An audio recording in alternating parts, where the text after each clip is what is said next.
Hello friends, welcome to my YouTube channel PK smart study. Daily current affairs के video series में आपका स्वागत है। आज है 24 अप्रैल 2020। 24 अप्रैल 2020 से करंट अफेयर्स के जितने भी इंपॉर्टेंट क्वेश्चन बनते हैं हम इस वीडियो में डिस्कस करेंगे। चलिए वीडियो स्टार्ट करते हैं। आज का पहला इंपॉर्टेंट क्वेश्चन है, हाल ही में विश्व पुस्तक और कॉपीराइट दिवस कब मनाया गया? इसका सही आंसर ऑप्शन नंबर ए 23 अप्रैल। हर साल 23 अप्रैल को इस दिन को किताबों और पढ़ने के आनंद को बढ़ावा देने के लिए मनाया जाता है। पुस्तकों की जादुई शक्तियों को पहचानना आवश्यक है क्योंकि वे अतीत और भविष्य के बीच की पीढ़ियों और संस्कृतियों के बीच एक सेतु का निर्माण करते हैं। स्लोगन है for world book and copyright day का इस के एल बाका यानी कि केयरिंग थ्रू रीडिंग। चलिए अब आपको अप्रैल माह के सारे इंपॉर्टेंट डे रिवीजन कराते हैं। 1 अप्रैल को आरबीआई फाउंडेशन डे, 1 अप्रैल को यूडेसा फाउंडेशन डे, 2 अप्रैल को ऑटिज्म अवेयरनेस डे, 4 अप्रैल को international mine awareness day, 5 April को नेशनल मैरीटाइम डे, 6 अप्रैल को international day of sport for development and peace, 7 April को वर्ल्ड हेल्थ डे, 10 अप्रैल को वर्ल्ड होम्योपैथी डे, 11 अप्रैल को national safe motherhood day, 15 अप्रैल को world art day, 17 अप्रैल को world haemophilia day, 18 अप्रैल को world heritage day, 19 अप्रैल को world liver day, 21 अप्रैल को national civil services day, 22 अप्रैल को world health day, 23 अप्रैल को world book and copyright day. अगले question पर जाने से पहले अगर ये वीडियो आपको पसंद आ रही हो तो लाइक और शेयर जरूर कर दें। साथ ही में हमारे telegram channel PK smart study को भी ज्वाइन कर लें। वहाँ आपको सारे पीडीएफ एक साथ मिल जाएंगे। टेलीग्राम चैनल का लिंक आपको डिस्क्रिप्शन में मिल जाएगा। क्वेश्चन नंबर 2, हाल ही में किस देश ने ऑर्बिट में एक सैन्य उपग्रह का सफलतापूर्वक प्रक्षेपण किया? इसका सही answer option number C Iran. Iran ने सफलतापूर्वक एक सैन्य उपग्रह लॉन्च किया और इस्लामी गणतंत्र ईरान के पहले उपग्रह को इस्लामिक रिवॉल्यूशनरी गार्ड कॉर्प्स द्वारा सफलतापूर्वक कक्षा में लॉन्च किया गया। यह लगभग सैटेलाइट उपग्रह पृथ्वी की सतह से 425 किलोमीटर यानी कि 264 मील की कक्षा में पहुंच गया है। 2 चरण का प्रक्षेपण ईरान के सेंट्रल डिजर्ट में हुआ।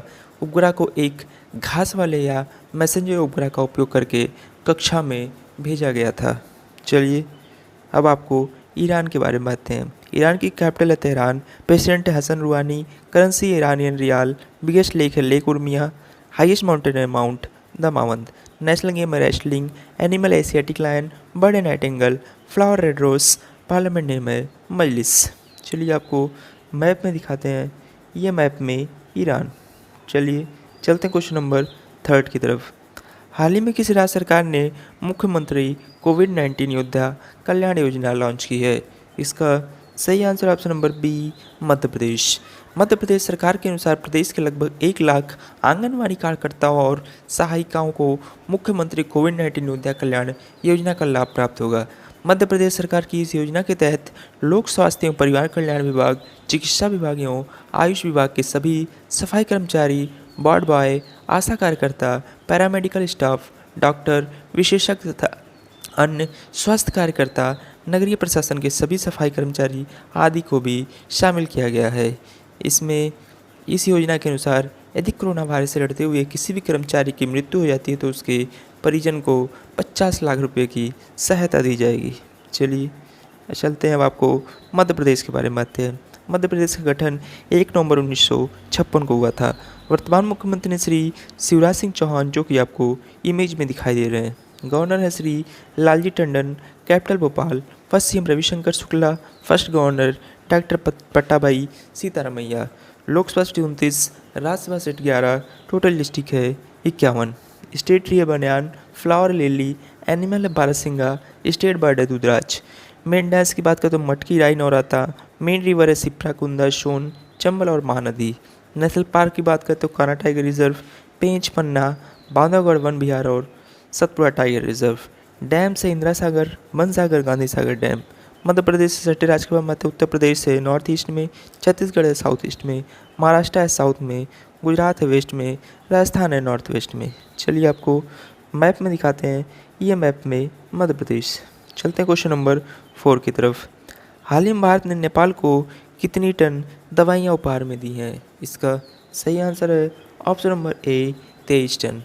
कोविड-19 महामारी से लड़ने के लिए भारत और नेपाल में भारत के राजदूत विनय मोहन क्वात्रा ने काठमांडू में स्वास्थ्य और जनसंख्या अनुभक्त टकाल के लिए नेपाल की 23 टन दवाइयाँ सौंपी। लगभग पैरासीटामॉल की 3.2 लाख खुराक और क्लोरोक्विन की 2.5 लाख खुराक और सहित आवश्यक दवाओं की पैकेज 8.25 लाख की खुराक भारत ने नेपाल को सौंपी है। चलिए अब आपको नेपाल के बारे में बातें हैं। नेपाल की capital Kathmandu, president Bidyadevi Bhandari, prime minister KP Sharma Oli, जो कि आपको इमेज में दिखाई दे रहे हैं। करेंसी है नेपाली रुपी। नेशनल डे 29 मई। बिगेस्ट लेक है तिलिचो लेक। हाइस्ट माउंटेन है माउंट एवरेस्ट। नेशनल गेम की बात करें डांडी बियो। एनिमल है काऊ। बर्ड है हिमालयन मोनल। फ्लावर है लालीगुरास। पार्लियामेंट नेम है नेशनल पंचायत। चलिए आपको मैप में दिखाते हैं। यह मैप में नेपाल। चलते हैं क्वेश्चन नंबर 5 की तरफ। हाल ही में दिल्ली पुलिस को प्रतिदिन 10,000 पानी की बोतलें कौन प्रदान करता है? इसका सही आंसर है option number B, Indian railways. संगठनों के बीच भारतीय रेलवे ने कोविड-19 के खिलाफ लड़ाई में सड़कों पर दिल्ली पुलिसकर्मियों को प्रतिदिन 10,000 पानी की बोतलें प्रदान करना शुरू कर दिया है। आईआरसीटीसी, आरपीएफ और जोनल रेलवे के साथ भारतीय रेलवे ने नई दिल्ली में 50,000 पानी की बोतलें वितरित की हैं।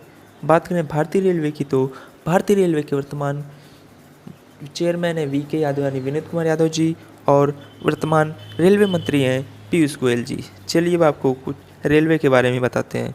भारतीय रेलवे बोर्ड की स्थापना 1905 को हुई थी। मेट्रोप्लस उपनाम से प्रसिद्ध इंजीनियर हैं श्रीधर। भारत में सर्वप्रथम रेल का शुभारंभ किया गया था लॉर्ड डलहौजी में। भारतीय रेल का राष्ट्रीयकरण 1950 में भारतीय रेल क्षेत्रों में 17 जोनों में बटी हुई है। 3 फरवरी 1925 को भारत में पहली बार बिजली की ट्रेन चली, जिसे बॉम्बे वीटी और कुल्ला के बीच चलाया गया था। डीजल लोकोमोटिव वर्क्स की स्थापना 1964 में। भारत की पहली रेल मुंबई और ठाणे के मध्य चली थी, जिसकी दूरी थी 34 किलोमीटर। भारत में प्रथम रेल चली 16 अप्रैल 1853 को। भारत का सबसे बड़ा सार्वजनिक उपक्रम है भारतीय रेलवे। कोयले से चलने वाला देश का सबसे पुराना इंजन है फेरी क्वीन। भारत एशिया तथा विश्व का सबसे लंबा रेलवे प्लेटफॉर्म की बात करें तो Gorakhpur railway station. Railway budget को समान बजट से 1924-25 में अलग किया गया था। चलिए चलते हैं क्वेश्चन नंबर 6 की तरफ। हाल ही में ग्लोबल प्रेस फ्रीडम इंडेक्स में भारत को कौन सी रैंक प्राप्त हुई है? इसका सही आंसर ऑप्शन नंबर बी, 142। भारत ने वार्षिक रिपोर्ट्स विदाउट बॉर्डर्स विश्लेषण में 180 देशों में से 142वें स्थान पर वैश्विक प्रेस स्वतंत्रता सूचकांक में 2 स्थान गिरावट हुई है। चौथे वर्ष तक चलने वाले सूचकांक में नॉर्वे पहले स्थान पर। बात करें चीन की, तो चीन 177वें स्थान पर। चलिए चलते हैं क्वेश्चन नंबर 7 की तरफ। हाल ही में विलियम ई कोल्बी पुरस्कार किसने जीता है? इसका सही आंसर है ऑप्शन नंबर डी, एडम हिगिंबोथाम। हाल ही में विलियम ई कोल्बी पुरस्कार एडम हिगिंबोथाम ने जीता है। यह पुरस्कार दिवंगत सीईयू निदेशक विलियम ई कोल्बी के नाम पर रखा गया है। 1999 में कोल्बी पुरस्कार की स्थापना की गई थी। पुरस्कार के पिछले विजेताओं में कार्ल मार्टिनेस का उपन्यास मैटरहर्न और डेक्स्टर फ्लिंक्स का द फारवेयर वार शामिल है। चलिए चलते हैं, आपको इमेज में दिखाते हैं। ये आपको इमेज में दिखाई दे रहे हैं, ये हैं एडम हिगिंबोथाम। चलिए चलते हैं क्वेश्चन नंबर 8 की तरफ। भारतीय पशु चिकित्सकों ने हाल ही में किस राज्य में नई सांप प्रजातियां खोजी हैं? इसका सही answer option number C, Arunachal प्रदेश।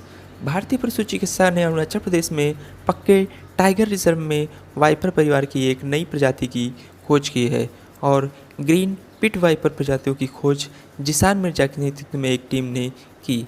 वाइपर को त्रिमेरुश्रम सलाजार कहा जाता है। चलिए आपको इमेज में दिखाते हैं। ये आपको इमेज में दिखाई दे रहा है, ये है सांप की एक नई प्रजाति है। चलिए चलते हैं, अब आपको अरुणाचल प्रदेश के बारे में बताते हैं। अरुणाचल प्रदेश का गठन 20 फरवरी 1987 को हुआ था। वर्तमान मुख्यमंत्री हैं श्री पेमा खांडू, जो कि आपको इमेज में दिखाई दे रहे हैं। Governor brigadier BD. Mishra. Capital Itanagar. First CM Prem Khandu Thungon. First governor Bhishma Narayan Singh. Lok Sabha seat 2, Rajya Sabha seat 1। Total district है 16। State tree Hollong. फ्लावर है फॉक्सटेल ऑर्किड। एनिमल है मिथुन। स्टेट बर्ड है हॉर्नबिल। डांस है पोपीर, वार डांस और चालो। मेन रिवर है ब्रह्मपुत्र। नेशनल पार्क है नामदफा नेहरू वन उद्यान। अरुणाचल प्रदेश से सटे राज्य के बाद में आता है असम एंड नागालैंड है साउथ में, भूटान है वेस्ट में, म्यांमार है ईस्ट में, चाइना है नॉर्थ में। चलिए आपको मैप में दिखाते हैं, ये मैप में अरुणाचल प्रदेश। चलिए चलते हैं क्वेश्चन नंबर 9 की तरफ। भारतीय बैडमिंटन संघ और भारतीय खेल प्राधिकरण ने संयुक्त तौर पर 20 अप्रैल 2020 को किसके नेतृत्व में ऑनलाइन कोच विकास कार्यक्रम की शुरुआत की है? इसका सही आंसर है option number B, Pullela Gopichand. चलिए चलते हैं क्वेश्चन नंबर 10 की तरफ। किस राज्य सरकार ने मानसून से पहले राज्य में जल निकायों को गहरा करने के लिए सुजलाम सुफलाम जल संचय अभियान के तीसरे संस्करण की शुरुआत की है? इसका सही answer option number B, Gujarat. Gujarat में सुजलाम सुफलाम जल संचय अभियान के तहत खूब सारा पानी इकट्ठा किया गया है। इस योजना को राज्य सरकार, पंचायत और एनजीओ के सहयोग से चलाया जा रहा है। जल संचय अभियान के तहत बनाए गए जलाशय में बारिश के चलते लबालब पानी भर गया है। गुजरात में पानी की कमी से जूझ रहे इलाकों में पेयजल और सिंचाई के पानी की व्यवस्था के लिए यह अभियान शुरू किया गया है। चलिए अब आपको गुजरात के बारे में बातें हैं। गुजरात का गठन 1 मई 1960 को हुआ था। वर्तमान मुख्यमंत्री श्री विजय भाई आर रूपाणी जी, जो कि आपको इमेज में दिखाई दे रहे हैं। Governor Shri Acharya Devvrat, capital Gandhinagar. First CM जूनियर Raj Mehta, first governor Mehdi Nawaz Jung. Lok Sabha seat 26, Rajya Sabha seat 11, total district है 33। State tree banyan, flower marigold, animal Asiatic lion, state bird है ग्रेटर फ्लैमिंगो। स्टेट डांस है गरबा एंड डांडिया। रिवर है ताप्ती नर्मदा। डैम से सरदार सरोवर, उकई, दंतीवाड़ा, कमलेश्वर और कदाना। नेशनल पार्क है बंसदा, गिर फॉरेस्ट, मैरीन पार्क और ब्लैक बग। गुजरात से सटे राज्य के बाद मध्य प्रदेश है ईस्ट में, अरेबियन सी है वेस्ट में, राजस्थान है नॉर्थ में, महाराष्ट्र है साउथ में। चलिए आपको मैप में दिखाते हैं, यह मैप में गुजरात। चलिए चलते हैं क्वेश्चन नंबर 11 की तरफ। अमेरिकी राष्ट्रपति डोनाल्ड ट्रंप ने भारतीय मूल के किस अमेरिकी नागरिक को हाल ही में शीर्ष विज्ञान बोर्ड का सदस्य नियुक्त किया है? इसका सही आंसर है ऑप्शन नंबर सी, सुदर्शनम बाबू। अमेरिकी राष्ट्रपति डोनाल्ड ट्रंप ने भारतीय मूल के अमेरिकी नागरिक सुदर्शनम बाबू को शीर्ष विज्ञान बोर्ड का सदस्य नियुक्त किया गया है और यह सम्मान पाने वाले तीसरे भारतीय अमेरिकी होंगे। पीएचडी कॉलेज कोयम्बटूर से इंजीनियरिंग और आईआईटी मद्रास से मास्टर ऑफ टेक्नोलॉजी वाले सुदर्शन को advanced additive manufacturing, physical metrology और कंप्यूटेशनल मटेरियल्स मॉडलिंग में 21 साल का अनुभव है।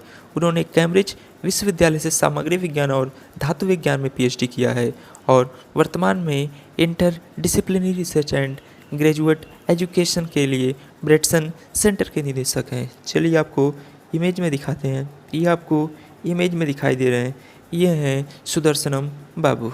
चलिए चलते हैं क्वेश्चन नंबर 12 की तरफ। फेसबुक ने हाल ही में मुकेश अंबानी की कंपनी जियो प्लेटफॉर्म्स लिमिटेड में कितनी फीसदी हिस्सेदारी खरीदने की घोषणा की है?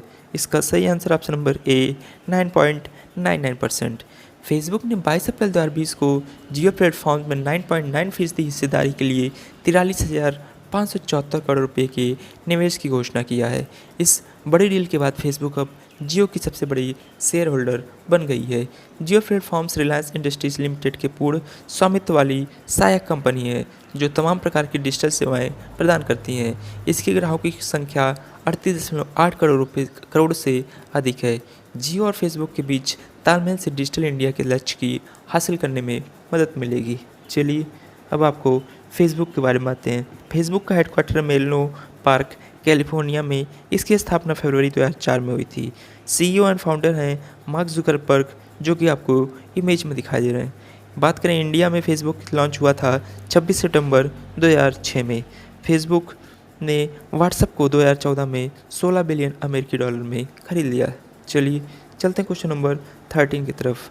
सिंगापुर के प्रधानमंत्री ली सियान लूंग ने देश में आंशिक प्रतिबंध कितने तारीख तक के लिए बढ़ा दिया है, जो 4 मई को समाप्त होने वाला था? इसका सही आंसर है ऑप्शन नंबर डी, 1 जून। सिंगापुर के प्रधानमंत्री ली सियान लूंग ने देश में आंशिक प्रतिबंध 1 जून तक के लिए बढ़ा दिया है, जो 4 मई को समाप्त होने वाला था।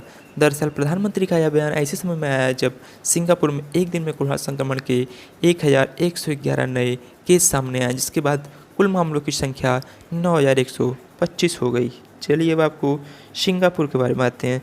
सिंगापुर की कैपिटल है सिंगापुर सिटी। प्रेसिडेंट है हालिमा याकूब, जो कि आपको इमेज में दिखाई दे रही हैं। Prime Minister Lee Hsien Loong, currency Singapore dollar, national day 9 अगस्त, biggest lake है जुरांग, नेशनल एनिमल है लायन, पार्लियामेंट नेम है पार्लियामेंट। चलिए आपको मैप में दिखाते हैं, ये मैप में सिंगापुर।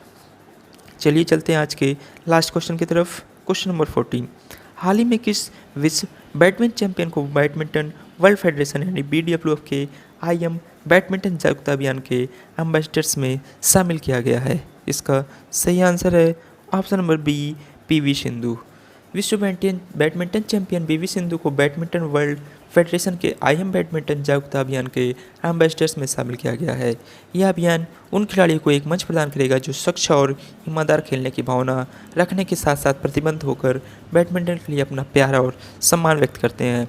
IM बैडमिंटन जागरूकता अभियान के अन्य एम्बेसडर्स हैं चीनी जोड़ी जेंग सीवेई और हुआंग हावांग, कनाडा के मिसाल ली, इंग्लैंड के जैक सेफर्ड, हांगकांग के चैन वू, यूएन जर्मनी के वेलेस्का नोबलाच और जर्मनी के मार्क जेवलर जो एथलीट आयोग के अध्यक्ष भी हैं। चलिए आपको इमेज में दिखाते हैं, ये आपको इमेज में दिखाई दे रही हैं, ये हैं PV सिंधु जी, जिन्हें ब्रांड एम्बेसडर बनाया गया है IM बैडमिंटन का। चलिए चलते हैं आज के स्टैटिक जी के क्वेश्चन की तरफ। भारतीय पर्वतारोहण फाउंडेशन की स्थापना किस वर्ष में हुई थी? इसका सही आंसर ऑप्शन नंबर ए, 1957। चलिए चलते हैं आंसर ऑफ स्टैटिक क्वेश्चन की तरफ। हाल ही में किस बैंक ने ग्राहकों के लिए वॉइस बैंकिंग सेवा लॉन्च की है? इसका सही आंसर था option number B, ICICI bank. चलिए चलते हैं क्वेश्चन ऑफ द डे की तरफ। हाल ही में किसे भारत में हुआई टेलीकॉम का नया मुख्य कार्यकारी अधिकारी नियुक्त किया गया है? इसका सही आंसर आपको कमेंट बॉक्स में कमेंट करके बताना है। ऐसे डेली करंट अफेयर्स की वीडियो के लिए आप अपने चैनल PK स्मार्ट स्टडी को सब्सक्राइब करें। वीडियो पसंद आई हो तो लाइक और शेयर जरूर करें। Thank you.